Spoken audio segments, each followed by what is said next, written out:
हम लोगों ने कॉलेज बनवाया, उन लोगों ने कॉलेज वाली रोड पर बार खुलवाया जहां पर लड़कियां आती जाती। बार खुलवाने वाले कौन आप थे? जानते हैं वैसा? बार खुलवाने वाले मैं कौन थे? व्यक्तिगत नहीं होना चाहता हूं। कौन थे? कौन थे? व्यक्तिगत नहीं होना चाहता। बताइए ना आप। हमारे देखिए मिड्डा जी, चेयरमैन साहब, चेयरमैन अब तो आप सरकार में चेयरमैन है। जब चेयरमैन नहीं थे, कहीं ना कहीं दुख दर्द तो आपको भी रहा होगा ना कि दरियां बिछाते बिछाते उम्रें बीत गई है। कार्यकर्ता जब ऑफ कैमरा मेरे साथ बैठते हैं तो एक ही बात कहते हैं कि हम लोग कभी ना कभी लाइन में लगे होते हैं उम्मीदवार बनने के लिए, लेकिन उम्मीदवार हमारे ऊपर थोप दिया जाता है। भारतीय जनता पार्टी में कोई उम्मीदवार थोपा नहीं जाता है। भारतीय जनता पार्टी ने छोटे छोटे कार्यकर्ताओं को आगे बढ़ाने का काम किया है। उधर का उम्मीदवार कैसे हो गया? कल तक आप लोग ही लांछन लगाते थे उम्मीदवारों के ऊपर भी, उसने 40,000 करोड़ का घोटाला कर दिया है। आपकी पार्टी में आके कोई नहीं रो जाता है? कल तक अशोक तंवर जी जो भाजपा के बारे में अपशब्द बोलते थे, आज ठीक हो गए हैं क्या? नहीं, ऐसे कोई अपशब्द वाली बात नहीं है। प्रदेश वो दूसरी पार्टी में काम करते हैं तो उसमें एक दूसरे की नीतियों के विरोध में बयानबाजी चलती है। पूरा मुख्यमंत्री मनोहर लाल जी जो अपने आप को तंवर का मामा बताते हैं, मामा भांजे का मिलन होने में 9.5 साल लग गए हैं। नवीन जिंदल जी भी आपकी पार्टी से प्रत्याशी है ना, जानते हैं ना नवीन जिंदल जी? नवीन जिंदल जी कुरुक्षेत्र से प्रत्याशी हैं। जानते हैं ना उनके बारे में आप? बिल्कुल जानते हैं। कल तक जो भाजपा घोटालेबाज, कोयला घोटाला, कालिख, आज साफ सुथरे लग रहे हैं ना। 3 निर्दलीय विधायक पार्टी का साथ छोड़ने की तैयारी में है। सांसें तो नहीं थम रही होगी? कोई साथ छोड़ने वाला नहीं है। हमारा पार्टी के लोग हैं, वो उसकी सब व्यवस्था करेंगे, संभालेंगे सब लोगों को। विरोध करने वाले कौन है? विरोध तो पता है ना कि हो रहा है। रणजीत चौटाला जी जहाँ जाते हैं वापस लौटा दिया जाता है। अशोक तंवर जहाँ जहाँ पहुंचते हैं सवाल पूछते हैं, वापसी लौटा दिया जाता है। फतेहाबाद शहर में पंजाबी वोट बैंक की जो संख्या है किसी से छिपी नहीं है, और पंजाबी नेता राजेंद्र चौधरी काका और भारत भूषण मिड्डा के जो संबंध है वो भी किसी से छिपे नहीं है। मना लिया है क्या उनको? छोटे भाई ने बड़े भाई के ऊपर जो 2 साल पहले आरोप लगाए थे, पैसा खा गया है, प्लाट बना लिया है, वो क्या था? सारी बातें उसके बाद गंगा जी में बहुत पानी बह चुका है भाई साहब। गंगा जी के पानी में मैल तो नहीं धुला है ना? क्या धुल गया मन का? नमस्कार, मैं हूं तरुण गोयल। हरियाणा की गूंज के विशेष कार्यक्रम आमना सामना में आपका स्वागत है। आज सवालों का कटघरा होगा और कटघरे में हरियाणा सरकार में एग्रो इंडस्ट्री कॉर्पोरेशन के चेयरमैन भारत भूषण मिड्डा साहब होंगे। भारत भूषण मिड्डा से जानेंगे, चाहे विधानसभा चुनाव हो, चाहे नगर परिषद के चेयरमैन चुनने का चुनाव हो, या फिर सांसद चुनने का चुनाव हो, भाजपा हमेशा इंपोर्ट किए हुए उम्मीदवार को ही मैदान में उतारती है। क्या जमीनी स्तर से जुड़े हुए कार्यकर्ता में भाजपा को क्वालिटी नजर नहीं आती है? बहुत बहुत स्वागत है भारत भूषण मिड्डा साहब। मिड्डा साहब, 2019 में विधानसभा चुनाव, 2021 में नगर परिषद का चुनाव और 2024 में सांसदी का चुनाव, तीनों चुनावों के इतिहास पर नजर डाली जाए तो फतेहाबाद और सिरसा लोकसभा में उधार के ही उम्मीदवार भाजपा को लेने पड़े। क्या कारण रहा? भारतीय जनता पार्टी एक बढ़ती हुई पार्टी है, ग्रोइंग पार्टी है, और निश्चित रूप से जो कॉम्पिटेंट लोग हैं उनको पार्टी ज्वाइन करवाते हैं और उनमें से अनेकों को टिकट भी देते हैं। मतलब बढ़ती भीड़ में पुराने कार्यकर्ताओं की अनदेखी होती जाती है? ऐसा नहीं है, पुराने कार्यकर्ताओं का पूरा मान सम्मान पार्टी भारतीय जनता पार्टी करती है, लेकिन नए लोगों को भी लेकर पार्टी चलती है और उनको भी साथ लेकर के चलती है। घी खिचड़ी की तरह काम करते हैं। अब तो आप सरकार में चेयरमैन है। जब चेयरमैन नहीं थे, कहीं ना कहीं दुख दर्द तो आपको भी रहा होगा ना कि दरियां बिछाते बिछाते उम्रें बीत गई है। हमारा दुख दर्द तो उस दिन दूर हो गया था जिस दिन प्रभु राम अयोध्या में विराजे थे। हमारा दुख दर्द उस दिन दूर हो गया था जिस दिन भारतीय जनता पार्टी के एक स्वयंसेवक कार्यकर्ता और हम सबके the Saint in white Manohar Lal ji ने सचिवालय में स्थान लिया था। वो मुख्यमंत्री बने हैं, जन जन के दिलों में बसे हैं। नरेंद्र मोदी जी प्रधानमंत्री बने हैं, धारा 370 हटी है, राम मंदिर बनाया है। किसी कार्यकर्ता को दुख दर्द क्यों होने वाला है? यही तो स्वप्न था हम सब कार्यकर्ताओं का। कार्यकर्ता जब ऑफ कैमरा मेरे साथ बैठते हैं तो एक ही बात कहते हैं कि हम लोग कभी ना कभी लाइन में लगे होते हैं उम्मीदवार बनने के लिए, लेकिन उम्मीदवार हमारे ऊपर थोप दिया जाता है। भाजपा के सिद्धांतों से हम दूर नहीं जा सकते, इसलिए हमें उनकी सेवा करनी पड़ती है। भारतीय जनता पार्टी में कोई उम्मीदवार थोपा नहीं जाता है। भारतीय जनता पार्टी ने छोटे छोटे कार्यकर्ताओं को आगे बढ़ाने का काम किया है। मान लीजिए आप कह रहे थे मुझे ही चेयरमैन बनाया है, या हमारे आदरणीय सुभाष बराला जी विधायक और प्रदेश अध्यक्ष रहे हैं, हमारे जिले के लिए गौरव का विषय है। अभी आदरणीय नायब सैनी जी किसान मोर्चा में, युवा मोर्चा में काम करते हुए जमीनी स्तर से एक साधारण परिवार से प्रदेश के मुख्यमंत्री बने हैं। इस बात को देख करके जो है हम कह सकते हैं कि भारतीय जनता पार्टी में कोई कार्यकर्ता, बूथ का कार्यकर्ता, मंडल का कार्यकर्ता भी कहीं पहुंचता है। जिला के कार्यकर्ताओं लक्ष्मण नापा जी को टिकट दिया था, लक्ष्मण नापा जी विधायक बने। भारतीय जनता पार्टी में सब कार्यकर्ताओं का जो है ध्यान रखा जाता है और वो तरक्की करते हैं। मिड्डा जी, भारत भाजपा का जो नारा 400 पार के और हरियाणा में से 10 में से 6 उम्मीदवार उधार के, कैसे पार पाएंगे? कोई उधार का उम्मीदवार नहीं है, कमल के फूल पर चुनाव लड़ रहे हैं भाई साहब। उधार का उम्मीदवार कैसे हो गया? कल तक आप लोग ही लांछन लगाते थे उम्मीदवारों के ऊपर भी, उसने 40,000 करोड़ का घोटाला कर दिया है। आपकी पार्टी में आके कोई नहीं रो जाता है क्या? हम लोगों ने ऐसे किसी दागी छवि वाले को टिकट नहीं दिया है। जो समर्थ लोग हैं, विशेषकर आप सिरसा के बारे में कहें तो अशोक तंवर जी एक कॉम्पिटेंट नेता हैं। चाहे छात्र राजनीति उन्होंने राष्ट्रीय स्तर पे की हो, चाहे वो युवक कांग्रेस के अध्यक्ष रहे हो या प्रदेश के अध्यक्ष रहे हो। अब उनके साथ जो कुछ हुआ, एक दूसरे का कांटा निकालने के चक्कर में बुरा बर्ताव वो उनके साथ अगर हुड्डा या दूसरे लोगों ने किया है तो अशोक तंवर जी कॉम्पिटेंट आदमी हैं और भारतीय जनता पार्टी में ठीक प्लेटफॉर्म पर आए हैं और हमने ठीक ही उनको उम्मीदवार बनाया है। मतलब कल तक अशोक तंवर जी जो भाजपा के बारे में अपशब्द बोलते थे, आज ठीक हो गए हैं क्या? नहीं, ऐसे कोई अपशब्द वाली बात नहीं है। प्रदेश वो दूसरी पार्टी में काम करते हैं तो उसमें एक दूसरे की नीतियों के विरोध में बयानबाजी चलती है। ऐसे कोई अपशब्द वाली बात कभी नहीं रही है। और भारतीय जनता पार्टी के अंदर आकर के और पूरी श्रद्धा के साथ हमारे तो मुख्यमंत्री जी मनोहर लाल जी ने कहा है कि हमारे तो पारिवारिक भांजे हैं, बेटे हैं, और हम सब कार्यकर्ताओं ने उनको स्वीकार किया है। तो और पूरा मुख्यमंत्री मनोहर लाल जी जो अपने आप को तंवर का मामा बताते हैं, मामा भांजे का मिलन होने में 9.5 साल लग गए हैं। कि समय है अब अच्छे काम के लिए परमात्मा ने बहुत सी चीजें, परमात्मा के हाथ में है, समय के हाथ में है। जब कुछ होना होता है उसी समय पर ही होता है, उसकी इच्छा के बिना पत्ता नहीं हिलता है।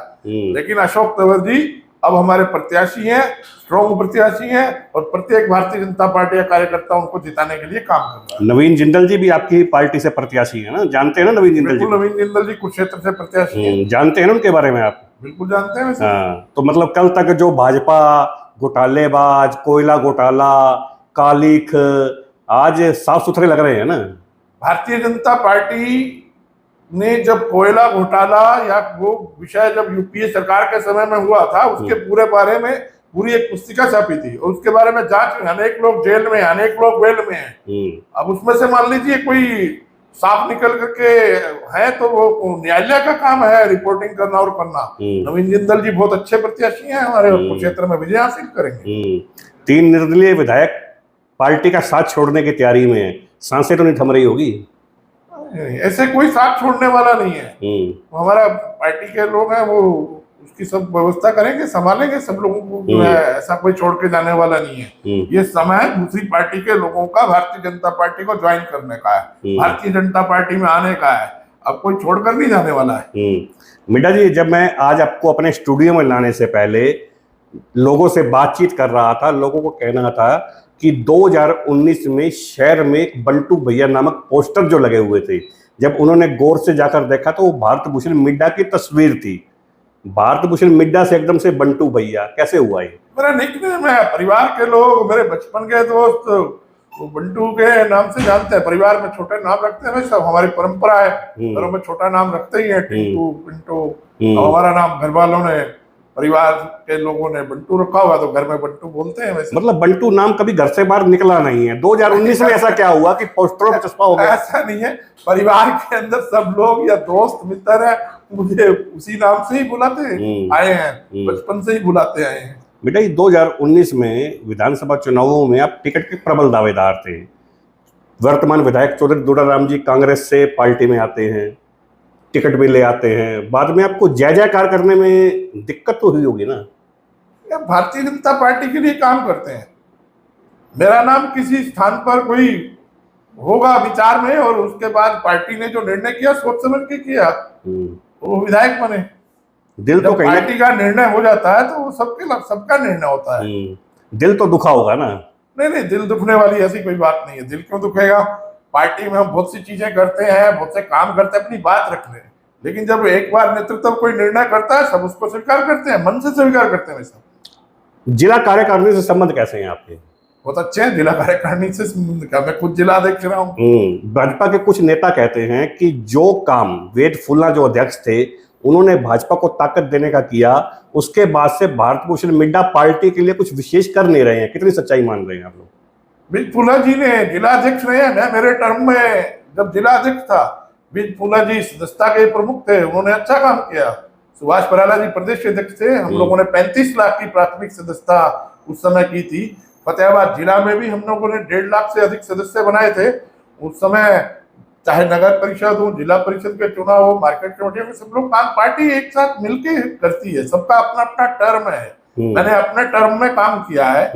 फतेहाबाद के अंदर जितने पार्षद हैं जो भारतीय जनता पार्टी के अंदर हैं, दर्शन नागपाल जी और सब लोग जो है, वो सब मेरे टेन्योर में जब मैं जिला अध्यक्ष था उस समय ज्वाइन किए हैं। बाद में वेदफुला जी के समय में भी पार्टी का काम किया है।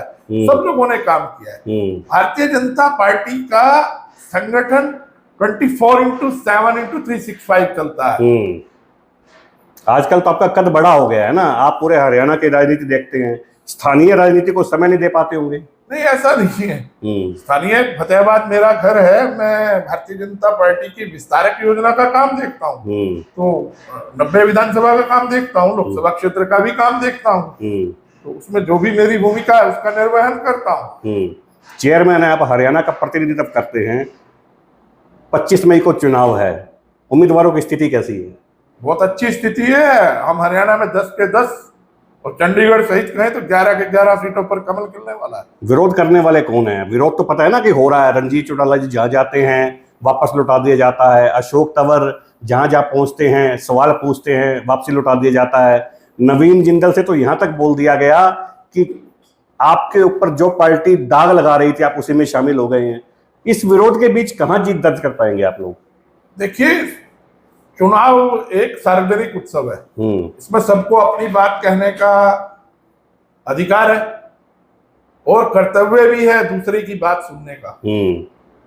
हमें ऐसी कोई विरोध या ऐसी कोई बात ऐसी ध्यान में नहीं आती है कि जिससे चुनाव के परिणाम पर कोई अंतर पड़ने वाला है। तो मतलब आपने कहा कि बात कहने का अधिकार है, उसी अधिकार के तहत कह रहे हैं कि 10 की 10 सीटें जीतने जा रही है, या कहीं ना कहीं से लगता है कुछ ऐसा है? नहीं, 10 की 10 सीटें भाई सब पहले जीती हैं हमने। ये एक टेस्टेड, वो एक मेरा ओपिनियन या दावा नहीं है। हम 10 की 10 सीटें पहले जीते हैं भाई साहब, और दोबारा फिर जीतेंगे। क्योंकि पहले जब हम लड़े थे उसके बाद अब नरेंद्र मोदी जी के किए हुए और प्रदेश सरकार के किए हुए, मनोहर लाल जी के किए हुए, आदरणीय नायब सैनी जी के नेतृत्व में किए हुए ये जो काम है, आदरणीय ओम प्रकाश धनखड़ जी के नेतृत्व में भी हमने सांगठनिक रूप से बहुत सशक्त पार्टी को बनाया है। उसके आधार पर मैं आपसे कह रहा हूँ कि 10 की 10 सीटें जीतने वाले हैं भाई साहब। फतेहाबाद शहर में पंजाबी वोट बैंक की जो संख्या है किसी से छिपी नहीं है, और पंजाबी नेता राजेंद्र चौधरी काका और भारत भूषण मिड्डा के जो संबंध है वो भी किसी से छिपे नहीं है। मना लिया है क्या उनको? अच्छे दोस्त है भाई साहब, एक ही वार्ड के रहने वाले हैं। हाँ, मैं छोटा हूँ, मेरे से बड़े भाई हैं। तो छोटे भाई ने बड़े भाई के ऊपर जो 2 साल पहले आरोप लगाए थे, पैसा खा गया है, प्लाट बना लिया है, वो क्या था? सारी बातें उसके बाद गंगा जी में बहुत पानी बह चुका है भाई साहब। गंगा जी के पानी में मैल तो नहीं धुला है ना? क्या धुल गया मन का मैल? नहीं, ऐसा हमारे बीच में कोई मनमुटाव नहीं है। हम एक साथ हैं, एक साथ काम कर रहे हैं। आपने इधर आरोप लगाए, उधर पूर्व विधायकों को सफाई देनी पड़ेगी। कभी मीडिया को गोरखपुर बुलाया जा रहा है, कभी मीडिया को डिंग बुलाया जा रहा है, कभी रतिया क्षेत्र में बुलाया जा रहा है। कहीं ना कहीं तो आग आपने लगाई थी ना? ऐसा है, हम लोग पार्टी में सकारात्मक काम करते हैं, संगठन में सकारात्मक काम करते हैं। अब जो लोग रिएक्टिव हैं या प्रतिक्रियावादी हैं, वो उनको रिस्पॉन्ड करना चाहिए था। और अगर वो रिएक्टिव है, उनकी प्रकृति है, मैं इसके बारे में क्या कह सकता हूँ। संबंध मधुर हो गए हैं ना आपके? हाँ, संबंध मधुर थे, पहले भी मधुर थे। ऐसी कोई हमारे बीच में जो है बहुत अच्छे संबंध है। फतेहाबाद के वर्तमान विधायक दुड़राम के कार्यकाल को कैसे देखते हैं? दुड़राम जी के कार्यकाल को आकलन करने का विषय विधानसभा चुनाव में आएगा, लेकिन अभी जो प्रदेश सरकार की योजनाएं हैं वो ठीक तरीके से फतेहाबाद में लागू हुई हैं। चाहे वो प्रधानमंत्री आवास योजना का हो, चाहे वो भूना में मुआवजा बांटने का काम हो, चाहे वो सड़कों पर सफाई का काम हो, नगर परिषद को भी बीच में देखें तो तो सब क्षेत्रों में बहुत अच्छे से काम हुआ है और हम उन योजनाओं को क्रियान्वयन करने में, चाहे बेटी बचाओ का काम हो, चाहे कॉलेज बनाने का, शिक्षा के क्षेत्र का काम हो, चाहे रोजगार का काम हो, चाहे मेडिकल कॉलेज बनाने का काम हो, स्वास्थ्य योजनाओं का काम हो, किसानों को मुआवजा देने का काम हो, सोलर पंप लगाने का काम हो, प्रत्येक क्षेत्र में विश्वकर्मा योजना में जो ओबीसी जातियां हैं उनको प्रशिक्षण और फिर बाद में सहायता देने का काम हो, हम लोगों ने प्रदेश सरकार में प्रशासन के साथ मिलकर सबने जी तोड़कर मेहनत की है और उसके परिणाम आ रहे हैं कि जनता सुखी है। फतेहाबाद के नागरिक अस्पताल की बात करें तो विशेष डॉक्टरों की बात छोड़ दीजिए, विशेषज्ञों की, फिजिशियन नहीं है। मेडिकल कॉलेज की आपने बात की, फतेहाबाद लोगों को सपना दिखाया गया, साइट का बोर्ड लगाया गया, मेडिकल कॉलेज फतेहाबाद शहर से दूर चला गया। शिक्षा की बात करते हैं, ऐसा कोई केंद्रीय विद्यालय फतेहाबाद में नहीं लाया जा सका जिससे कि सरकार पर नाज किया जा सके। नगर परिषद के हालातों की आपने बात की, हालात किसी से छिपे नहीं है। प्रधान उप प्रधान को गालियां निकालता है, उप प्रधान प्रधान को ब्लैक ये कहते हैं। मतलब ये चीजें आपके नजरिए से छिपी क्यों हैं? मेरे नजरिए से ये नहीं छिपा है। अगर कहीं पर थोड़ी बहुत कोई नुक्ताचीनी वाली बात आती है, हम उसको देखते भी हैं, सब लोगों से मशवरा करके उसको ठीक करने का प्रयास भी करते हैं। मुझे याद है तरुण जी, आपको भी याद होगा, ये फतेहाबाद शहर में ये हर चौक पर ऐसी कोई गली का कॉर्नर नहीं होता था जहां पर कूड़ा करकट नहीं होता था। अब ये संगीत सुनाती हुई सुबह गाड़ी आती है भाई साहब, कूड़ा उठाने का काम इतने अच्छे तरीके से नगर परिषद के लोग कर रहे हैं। कहीं पर कोई सड़कों पर या कहीं पर किसी तरह का पानी का जमाव और नाली ऐसा वैसे कोई समस्या नहीं है, ठीक प्रकार से काम कर रहे हैं। अब जब हाउस में लोग बैठते हैं, आपस में जनप्रतिनिधि हैं, उनका परस्पर कुछ ना कुछ जो है मनुष्य का स्वभाव है, हो जाता है, उसको ठीक भी करते हैं। सब लोग एकजुट है। प्रतिनिधि होकर एकजुट नहीं है, गुट बट गए हैं। वो कहता है कि मैं प्रधान गुट से हूँ और वो कहता है मैं उप प्रधान गुट से हूँ। तरुण जी, ये जो नगर परिषद का विषय है, इस समय लोकसभा चुनाव का विषय है, तो सभी लोग नरेंद्र मोदी जी को और भारतीय जनता पार्टी को जिताने के लिए एक साथ एकजुट होकर के लगे हुए हैं। कमल के फूल को जिताने के लिए लगे हुए हैं। अशोक तंवर जी को सांसद बनाने के लिए सब एक साथ हैं, किसी में कोई मनभेद या मतभेद नहीं है। सिरसा लोकसभा में किन मुद्दों को लेकर जनता के बीच में जा रहे हैं? सिरसा लोकसभा के अंदर या पूरे देश में या पूरे प्रदेश? सिरसा लोकसभा का बता दीजिए। हम वैसे सिरसा लोकसभा के साथ ही जी नरेंद्र मोदी जी ने जो प्रधानमंत्री आवास योजना बनाई है, जो जनहितकारी कार्य की है, पूरे सिरसा क्षेत्र के अंदर जो सबसे अधिक मुआवजा पूरे प्रदेश में बटा है। हम लोगों ने टेल तक पानी पहुंचाने का काम किया है भाई साहब। हम लोगों ने फसल खरीद का काम किया है। कांग्रेस के राज में जो खाद के लिए डंडे खाना पड़ते थे, लाइनों में लगना पड़ता था, हमने उसको सही किया है भाई साहब। सब लोगों को समय पर फसल का उठान होता है, समय पर इसका जो है भुगतान होता है। मंडियों के अंदर कांग्रेस के शासन में हमारे यहाँ के भी विधायक लोग थे उस समय, मैं जब जिला अध्यक्ष बना, आपने मुझे अच्छा याद दिलाया, उस समय तक मंडियों में उठान हमें 3 रुपया 4 रुपया का रिश्वत चला करता था। लेकिन भारतीय जनता पार्टी की सरकार आने के बाद मैंने वो बंद करवाया, आज तक दोबारा शुरू नहीं हुआ। आपको ये प्रश्न उन लोगों से पूछना चाहिए कि उस समय ये 3 रुपया 4 रुपया बोरी कौन लोग लेते थे, वो लोग उत्तरदायी हैं। हम लोगों ने कॉलेज बनवाया, उन लोगों ने कॉलेज वाली रोड पर बार खुलवाया जहां पर लड़कियां आती जाती हैं। आपका प्रश्न उन लोगों से होना चाहिए। किन लोगों ने बार खुलवाया? हम लोगों ने देश की अस्मिता को बढ़ाने का, आर्थिक शक्ति बनाने का काम। बार खुलवाने वाले कौन थे? बार खुलवाने वाले व्यक्तिगत नहीं होना चाहता। कौन थे? व्यक्तिगत नहीं होना चाहता, बताइए ना आप। देखिए मिड्डा जी, चेयरमैन साहब, हरियाणा की गूंज का जो प्लेटफॉर्म जाना जाता है, बेबाकी के तौर पर जाना जाता है। सुनिएगा, आज जब मैं जनता से सवाल जवाब कर रहा था, उन्होंने कहा कि भाजपा की जो 40 लोगों के स्टार प्रचारकों की लिस्ट जारी हुई है, उनमें 41वां नाम भारत भूषण मिड्डा का भी होना चाहिए था, क्योंकि मिड्डा जी अपने बेबाक बोल के कारण जाने जाते हैं। तो आज बता दीजिए कौन लोग थे वो? साहब, इसी रोड पर, भट्टू रोड पर हम आपके कार्यालय में बैठे हैं। मैं आपका धन्यवाद करता हूं। मैं प्रारंभ में कहना भूल गया, आपने मुझे अवसर दिया।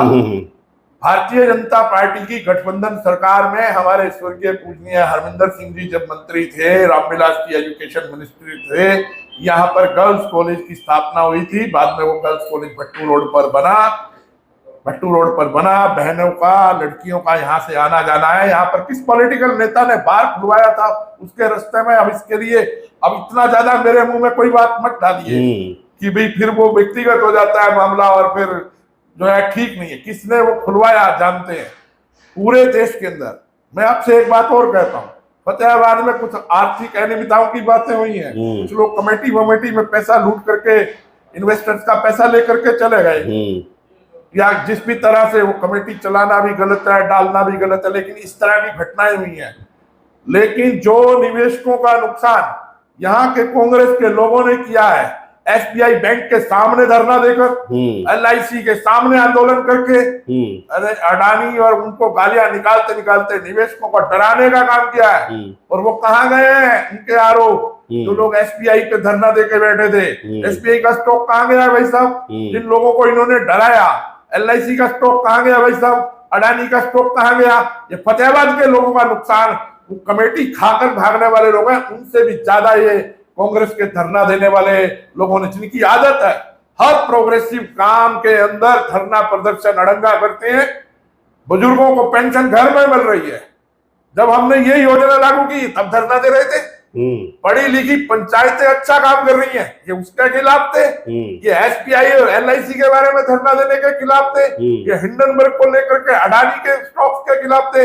इतना नुकसान इन लोगों ने इन्वेस्टर्स का किया है, खासतौर पे फतेहाबाद के लोगों का किया है, इसका जवाब उनको देना पड़ेगा। जिस बार के नेता का जिक्र आप कर रहे हैं, आजकल तो वो सिरसा से कांग्रेस उम्मीदवार को जिताने के लिए दिन रात एक किए हुए हैं। गांवों से सरपंचों की नियुक्ति पार्टी में करवा रहे हैं। पार पाएंगे क्या उनके आगे?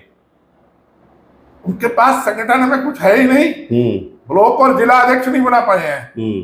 क्या प्रत्याशी उनकी बाहर से प्रत्याशी आई हैं, इतने सालों से डिस्कनेक्टेड है पूरे देश में। जब हम 60 साल 55 साल बनाम 10 साल की बात करते हैं, ये 55 साल में बहन शैलजा जी और स्वर्गीय पिताजी उनके वही लोग ही तो सांसद थे। क्या जमाना था भाई साहब, ये लोग जब सांसद है क्या किया इन्होंने? एमपी कोटा से टेलीफोन देते थे हमको, एमपी कोटा से सिलेंडर अलॉट करते थे, गैस ब्लैक में मिला करती थी। अरे वो ब्लैक का, वो लाइन का जमाना था, हर चीज के लिए लाइन होती थी, हर चीज के लिए लाइन। टेलीफोन लेना है उसके लिए लाइन, सीमेंट चाहिए उसके लिए लाइन। ये लाइनों वाली सरकार, ये कुमारी शैलजा जी अब अभिन जी आई है अनेक वर्षों के बाद, यूं कहें कि दशकों के बाद आई है। ये जमाना वो नहीं है, ये वो जमाना नहीं है जब वो उनका यहाँ पर कुछ हुआ करता था। उसके बाद तो पूरी तरह से डिस्कनेक्ट हो गई। अब ये बदलता हुआ हरियाणा है, ये नायब सैनी जी का हरियाणा है, ये मनोहर लाल जी का हरियाणा है, ये नरेंद्र मोदी का भारत है। इसमें ब्लैकियों की और लाइन में लगाने वालों की कोई जगह नहीं है। हमने सारी लाइनें खत्म करने का काम किया है। और ये लोग हर लोग, पब्लिक के लोगों को यूरिया के लिए, टेलीफोन के लिए, गैस के लिए, मिट्टी के तेल के लिए तरसा के रखते थे। बदलता शासन को हम भूले नहीं है। बदलता हरियाणा है, लाइनें हमने खत्म कर दी है। आपने तो मनोहर लाल खट्टर जी को बदल दिया। पार्टी हाईकमान को कोई अच्छी बड़ी भूमिका के लिए कोई काम किया है? आदरणीय मनोहर लाल जी ने हरियाणा के अंदर एक व्यवस्था परिवर्तन का काम किया है। चाहे वो आवास के मामले में ग्रामीण और शहरी फर्क को, अंतर को खत्म करने का काम किया है, सब चीजों को डिजिटलाइज करने का काम किया है। मैं आपसे एक बात कहता हूं, कांग्रेस के राज में, आप तरुण जी इस बात को नोट करना, ये जो गांव और शहर के लोग आपके चैनल के माध्यम से सुन रहे हैं, वो भी इस बात को नोट करें। गांव के राशन कार्ड पर गैस अप्लाई नहीं होती थी जब तक वाजपेयी जी की सरकार नहीं आई। ये कांग्रेस गांव के लोगों को दूसरे दर्जे का समझती है, दूसरे दर्जे का समझती है। वाजपेयी जी की सरकार आई, उससे पहले 25-30% बजट सिर्फ गांव के लिए होता था। बीजेपी की सरकार ने आकर के इसको बराबर बजट ग्रामीण क्षेत्र के विकास के लिए देने का काम किया। शहरी राशन कार्ड और ग्रामीण राशन कार्ड दोनों पे गैस सिलेंडर अप्लाई हो सकता है, भारतीय जनता पार्टी की सरकार ने किया। चेक बुक जो सिर्फ सेठ और शहर के लोगों के पास होती थी, केसीसी की चेक बुक ग्रामीण किसान भाइयों के हाथ में देने का काम किया। भारतीय जनता जो पेयजल की व्यवस्था है, 55 साल के शासन में हमारी माताएं बहनें आंखों में धुआं और सिर पे 2-2 3-3 टोकनी, इसको संस्कृति बना रखा था। मनोहर लाल जी ने, नरेंद्र मोदी जी की सरकार ने उन माताओं बहनों के आंखों से धुएं को समझा, उस दर्द को समझा, उनको सिलेंडर देने का काम किया, उनके स्वास्थ्य की रक्षा की।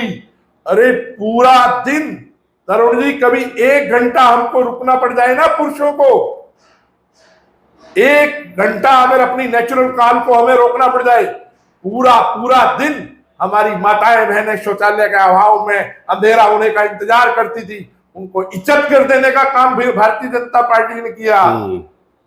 आर्थिक रूप से सुदृढ़ करने के लिए शहर के लोगों को होम लोन मिलता है। गांव के व्यक्ति को मकान बनाना हो, साहूकार से 1.5 रुपया 2 रुपया सैकड़ा लेना पड़ता है। भारतीय जनता पार्टी की सरकार ने, तरुण जी, इस बात को समझा है।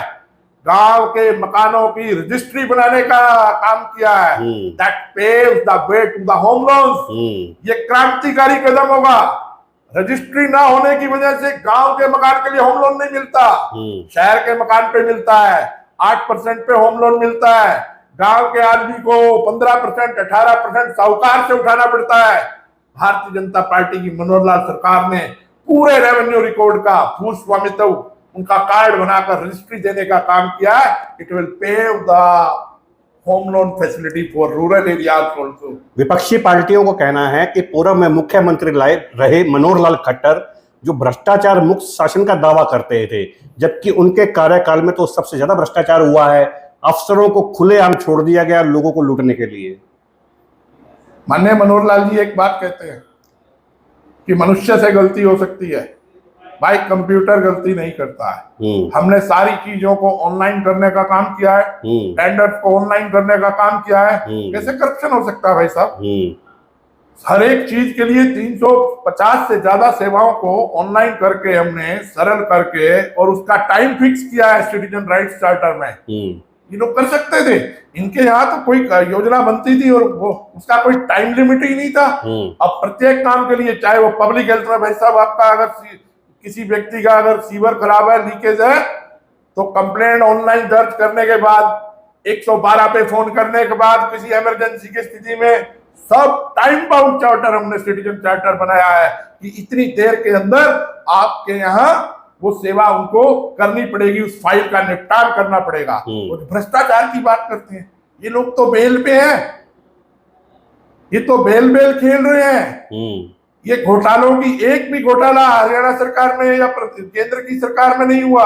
और ये लोग तो जो घोटाले इन लोगों ने कुछ रोकना चाह रहा हूँ, मिड्डा जी रोकना चाह रहा हूँ, शराब घोटाले को लेकर भी कुछ चर्चाएं चली है बाजार में। उसके बारे में मुख्यमंत्री जी ने बयान दिया है। क्या बयान दिया है? मुख्यमंत्री जी ने बयान दिया कि उसमें अगर कोई विसंगति है तो उसकी जांच करवाएंगे। मनोहर लाल खट्टर जी कह रहे हैं कि दुष्यंत चौटाला जी की कोई शिकायत प्राप्त होती है तो हम उसकी जांच करवाएंगे। अजय चौटाला जी कहते हैं कि किस हैसियत से मनोहर लाल ये बयान दे रहे हैं? अभी तो वो आम आदमी है। कौन आम आदमी है? मनोहर लाल। मनोहर लाल जी आम आदमी है। मनोहर लाल जी हमारी पार्टी के मुख्यमंत्री हैं और वाकई वो आम आदमी है। आम आदमी नहीं है, वो तो संत है, सफेद कपड़ों में संत है। ये क्या जाने हजारों करोड़ रुपयों वाले इनके वर्तमान में मुख्यमंत्री कौन है? मनोहर लाल जी को, मनोहर लाल जी को समझा जाए, नायब सिंह सैनी को समझा जाए? भाई साहब की वो कॉमन मैन है, आम आदमी है। आम आदमी ही आम आदमी की पीड़ा को समझ सकता है। तभी तो मनोहर लाल जी ने इस दर्द को समझा कि कागज लेकर के फतेहाबाद की अनाज मंडी के शेड में जब भूपेंद्र सिंह हुड्डा गए थे, इतना बंडल इकट्ठा करके और बड़ोपल वाली नहर में फेंक गए थे, तभी तो उन्होंने इस पीड़ा को समझा और उनके दिमाग में सीएम विंडो का विचार आया कि किसी की एप्लीकेशन बिना रीजन के डिस्पोज नहीं होनी चाहिए। वो आम आदमी का दर्द समझते हैं। उन्होंने माताओं बहनों के अंधेरा होने के इंतजार को समझा तो शौचालय की बात की। उन्होंने माताओं बहनों के धुएं को समझा तो उज्ज्वला योजना आई। उन्होंने ग्रामीण क्षेत्रों के साहूकारों के कर्जे ब्याज को समझा तो भू स्वामित्व का काम दे करके उनका होम लोन का रास्ता खोलना। 4.5 वर्षों तक दुष्यंत चौटाला उनके साथ रहे, क्या तब उनको भ्रष्टाचार की बू नहीं आई? गठबंधन की जब सरकारें चलती हैं, गठबंधन की सरकारें चलती हैं, एक साथ काम करती हैं और सब एक साथ उन्होंने काम किया है। उसमें कोई विसंगति जब ध्यान में आएगी, जब आएगी तो उसके विषय में बोला जाएगा। 4.5 साल लग गए इस विसंगति देखने में। ऐसा किसी ने नहीं कहा है कि भी विसंगति देखने में 4.5 साल लगे हैं या अभी कोई बात आई है। तो जिस तरह की बात अभी आई है उसी के अनुरूप ही बोलना पड़ेगा। फतेहाबाद जी विधानसभा की बात कर लीजिए, सिरसा लोकसभा क्षेत्र की बात कर लीजिए, जी नशे का जो मुद्दा है किसी से छिपा नहीं है। पूर्व में हमारे स्टूडियो में पहुंचे बार वाले नेताजी ने भी कहा था कि जो नशा फैल रहा है वो सत्ता का फेलियोर है। कितना सहमत है? देखिए, ये एक समाज के लिए चिंता का विषय है। सब लोगों को इस विषय में एकीकृत होकर के, आम आदमी पार्टी पंजाब में सरकार बनाई थी, पंजाब में कुछ उड़ता पंजाब जैसा जी हम बातें होने लगी थी, कुछ आने लगी थी। दुखद बात है कि युवा पीढ़ी इस प्रकार से नशे की ओर जा रही है। सब लोगों को मिलकर के इसके बारे में प्रयास करना चाहिए। हम लोगों ने भारतीय जनता पार्टी के तौर पे जो भी संकल्प लिए हैं, चाहे वो गरीबी उन्मूलन का संकल्प हो, चाहे वो माताओं बहनों के आंखों से धुआं निकालकर गैस उसको करने का संकल्प हो, नशे के बारे में भी भारतीय जनता पार्टी की सरकार कृत संकल्प है। इसके बारे में भी काफी कुछ पहले से सुधार हुआ है। हमारे क्षेत्र में किसी प्रकार का कोई सूचना शिकायत, कोई भारतीय जनता पार्टी का सत्तारूढ़ नेता कोई नशे वाले को संरक्षण नहीं देता है। लेकिन ये एक बुराई है, इसको सबको मिलकर खत्म करना है और सरकार काम बारे में प्रयत्नशील है। बार वाले नेताजी ने तो इस सामाजिक बुराई का जो ठीक रहा है वो सरकार पे फोड़ दिया है। देखिए, सरकार तो जिम्मेवार है ही, सरकार तो जिम्मेवार है ही प्रत्येक कार्य के लिए, लेकिन पूरे समाज एक समस्या जो काफी समय से और जिस तरह से चल रही है उसको रोकने के लिए उनके पास भी कोई सुझाव है, उन सुझावों का स्वागत है और हम इसके लिए प्रयासरत है, प्रशासन प्रयासरत है। मीठा जी देखिए कितना अजब संयोग बना हुआ है, बार वाले नेताजी का नाम ना आप ले पा रहे हैं ना मैं ले पा रहा हूं, है ना? मतलब लोगों के बीच में चर्चाएं तो चल पड़ी है ना। ये एक राजेश खन्ना की पुरानी पिक्चर है, ये पब्लिक है, सब जानती है। ये सब जानती है। हाँ। पब्लिक आपके आश्रय भी तो बैठी है ना, अभी हमारे बंटू भैया कुछ बता ही दें। मैंने बताया ना कि जहाँ पे हमने एजुकेशन के लिए लड़कियों के लिए कॉलेज खोला उसके विषय में बताया ना। उन लोगों ने क्या खोला वो उनका है, उन लोगों का क्या काम है, क्या व्यवसाय है, हम लोगों ने तो बात की है, आपके सामने रखी है।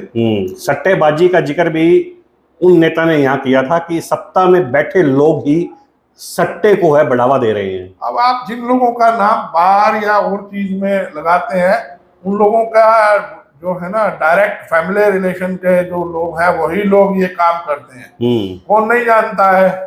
अब हनुमान जी के बारे में जानते हैं ना, कौन ही जानत है, कपि नाम त्यारो, संकट मोचन नाम त्यारो।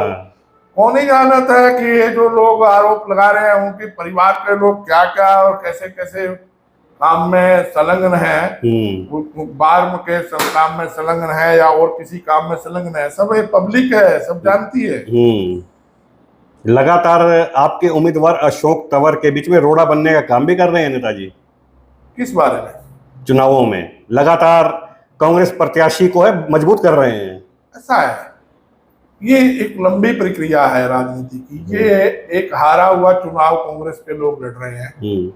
इससे ज्यादा सच्चाई भाई साहब क्या होगी कि हमारी प्रत्याशी बहन कुमारी शैलजा जी ने कहा मैं तो चुनाव लड़ना ही नहीं चाहती थी, मुझे हाईकमान ने कहा है मैं तो विधानसभा चुनाव लड़ना चाहती थी। अब ये तो मुद्दा ही सुस्त है। वो प्रत्याशी स्वयं कह रहे हैं कि कुमारी शैलजा जी ने स्वयं कहा है, मैंने तो मीडिया में पढ़ा है कि उन्होंने कहा है कि मैं तो विधानसभा का चुनाव लड़ना चाहती थी। तो भी कैंडिडेट, अब आपने पहले भी पूरे देश में देखा है, कोई 1 2 3 कैंडिडेट ऐसे हुए हैं कांग्रेस वालों ने उनको जबरदस्ती उसमें कर दिया। हम तो आजकल ऐसा कहते हैं कि बच्चों पर भी प्रेशर नहीं डालना चाहिए, बच्चा जो सब्जेक्ट लेना चाहे उसको अपने मन की करनी चाहिए। लेकिन हाईकमान वाले अब कुमारी शैलजा जी को भी वो कह रहे हैं हमें नहीं लड़ना चाहती थी, तो फिर भी वो उसके आदेश पर लड़ रहे हैं। कोई मजबूरी होगी उनकी आपस में, इन लोगों की एक दूसरे का कांटा निकालने की। कोई एस का कांटा आर निकालता है, आर का कोई जो है बी निकालता है, किसी का जींद में कांटा निकलता है, किसी का नरवाना में निकलता है, किसी का कैथल में निकलता है, किसी का सिरसा में निकलता है, किसी का सोनीपत में निकलता है। ये हारे हुए लोगों की टीम है।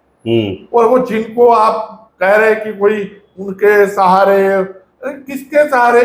कहीं आप लोगों ने भी तो इनके नेता आप भूपेंद्र जी भी चुनाव हारेंगे भाई साहब। आप लोगों ने भी तो अनिल विज का कांटा तो नहीं निकाल दिया कहीं? अनिल विज जी हमारे इतने श्रेष्ठ और इतने पुराने नेता है, पार्टी के कार्यकर्ताओं के हृदय में बसे हैं लाखों दिनों में। सुबह सुबह 6 बजे गम भरे गाने गाते हैं आजकल वो। ऐसा कुछ नहीं है। अनिल विज जी जनता कार्यकर्ता ही नहीं, प्रदेश की जनता के लाखों हृदयों में बसने वाले नेता हैं, और वो सबकी भूमिका पार्टी के अनुसार बदलती रहती है, और उन्होंने बहुत अच्छा काम किया है। ये बेटी बचाओ बेटी अभियान, बेटी बचाओ पढ़ाओ अभियान में जेंडर सब सही हुआ है। हरियाणा से गुंडा राज खत्म हुआ है। नहीं कि डिपार्टमेंट से होम मिनिस्टर और स्वास्थ्य मंत्री रहते हुए हुआ है, दिलों में बसते हैं अनिल विज जी। हमेशा हंसमुख रहने वाले आप ही के पार्टी के वरिष्ठ नेता, अभी भी हंसमुख रहते हैं। वरिष्ठ नेता रामविलास शर्मा पिछले दिनों हिसार में एकदम से खफा हो गए थे, वो भी जानते हैं ना। कोई इंस्टेंट कोई रिएक्शन हुआ होगा तो वो मेरी जानकारी में नहीं है। आदरणीय रामविलास जी के नेतृत्व में ही तो हम लोगों ने पहली सरकार बनाई है, प्रदेश अध्यक्ष थे, तभी तो माननीय मनोहर लाल जी मुख्यमंत्री बने थे, उन्हीं के नेतृत्व में जीते थे भाई साहब। मनोहर लाल जी को डर तो नहीं हो गया था अभी कहीं रामविलास जी के कांटा ना बन जाए? भारतीय जनता पार्टी में कोई एक दूसरे से डरता है या कांटा निकालना, ऐसा कुछ नहीं है। भारतीय जनता पार्टी में संस्कार है, परिवार है। ये कांग्रेस का कल्चर हमारे यहाँ नहीं है। हमारे यहाँ सब एकजुट एक मुट्ठी की ताकत से होकर के काम चलते हैं। कितनी सरलता से मनोहर लाल जी ने मुख्यमंत्री पद छोड़ा, नायब सैनी जी मुख्यमंत्री बने। अरे इन लोगों को तो एक टिकट डिक्लेयर करनी है, उसी में ये आपस में आजकल वीडियोस आ रहे हैं, जूतम पेदार पंचायत स्तर पे हो जाती है। ये कांग्रेस का कल्चर है। ये लोग अभी तक इसी खींचातान की वजह से, हमारे आदमी बराला जी ने एक बात कही है, मैं उसको दोहराता हूँ कि ये तो नॉमिनेशन की लास्ट डेट थी, इनको कैंडिडेट डिक्लेयर करने पड़े। 10 साल हो गए, ब्लॉक अध्यक्ष नहीं है, जिला अध्यक्ष नहीं है, सचिव नहीं है, कोई कांग्रेस के लोग हैं। मेरे कांग्रेस के मित्र थे तरुण जी, मैंने उनसे पूछा कि भाई साहब आप कांग्रेस में क्या हो? बोले क्या बोले कांग्रेस में क्या हो? कहते भाई मैं सचिव हो, कोई क्या अध्यक्ष हो, कहीं पे क्या हो, कोई इंचार्ज हो। बोले भाई साहब हमारे यहाँ तो लिव इन रिलेशन चलता है, वो लिव इन में ही रह रहे हैं। कांग्रेस के कार्यकर्ताओं के लिए बड़ी जो है मुझे उनके प्रति दया आती है कि भाई कार्यकर्ता राजनीतिक पार्टी में काम करता है। कांग्रेस में भी बहुत से अच्छे लोग काम करते हैं। 3 चरणों की जो है वोटिंग हो चुकी है। क्या भाजपा अभी भी 400 पार पे टिकी है या 300 तक पे आ गई है? भारतीय जनता पार्टी एनडीए 400 पार करने वाला है भाई साहब, ये सत्य है। 4 जून दोपहर तक 400 पार हो जाएगा। तरुण जी दोबारा मिलेंगे, मिठाई खाएंगे। फतेहाबाद से भाजपा नेता भारत भूषण मिड्डा, जो कि हरियाणा एग्रो इंडस्ट्री के चेयरमैन हैं, उन्होंने आज हरियाणा के गूंज के स्टूडियो में बातचीत करते हुए कहा है कि 4 जून को 400 पार जो भाजपा करेगी, उसके बाद आप देखना आपको यहीं बैठकर जो मिठाई खिलाई जाएगी। वहीं हरियाणा में होने वाले लोकसभा चुनावों पर बोलते हुए कहा है कि पूर्व मुख्यमंत्री मनोहर लाल ने जो सुशासन दिया है, उसी को देखते हुए जनता जो है मतदान करेगी, और इस बार एक बार फिर इतिहास दोहराते हुए 10 की 10 सीटों पर है कमल खिलेगा। जब हमने इनसे पूछा कि कांग्रेस जो अब गुटों में न बटे होकर है, एक होकर लड़ाई लड़ रही है, उनसे कैसे पार पाएंगे, तो उन्होंने कहा कि कांग्रेस के पास टीम नहीं है, उनके पास ब्लॉक अध्यक्ष नहीं है, जिला अध्यक्ष नहीं है, ग्रामीण स्तर पर भी टीम नहीं है, वह कैसे पार पाएंगे? आप रोजाना देखते हैं कि आपस में वो जुत्तम पेजार हो जाते हैं। तो वही उन्होंने साफ तौर पर कांग्रेस को घेरते हुए कहा है कि कांग्रेस ने जो भ्रष्टाचार फैलाया था उसका सफाया करने का जो काम किया है, तो वो पूर्व में मुख्यमंत्री रहे मनोहर लाल ने करने का किया है। मनोहर लाल खट्टर ने ऐसी ऐसी व्यवस्थाएं की कि टेंडर ऑनलाइन लगने लगे, कोई भी कार्य हो वो ऑनलाइन होने लगे। जब पहले यहाँ पूर्व में मुख्यमंत्री रहे भूपेंद्र सिंह हुड्डा फतेहाबाद पहुंचे थे और लोगों ने उन्हें अपनी शिकायतें थमाई थी, तो वो बड़ोपल वाली नहर में फेंक के चले गए थे, जिससे परेशान होकर है, दुखी मन से है, मनोहर लाल खट्टर ने सीएम विंडो की शुरुआत की, जिसके बाद सीएम विंडो पर अपनी शिकायत देकर पीड़ित से उसकी समस्या जानी जाती है और समस्या का निवारण कर है उसको डिस्पोज ऑफ किया जाता है। अनेक ऐसे मुद्दे भारत भूषण मिड्डा ने गिनाए, जिसके दम पर इस बार 400 पार करने की ये दम भरते हैं। ये तो आने वाली 25 मई या 4 जून को साफ हो जाएगा कि जब 12 बजे नतीजे आएंगे तो भाजपा कितनी सीटों पर आकर खड़ी होती है। कैमरामैन भारत नारायण के साथ तरुण गोयल, फतेहाबाद, हरियाणा की गूंज।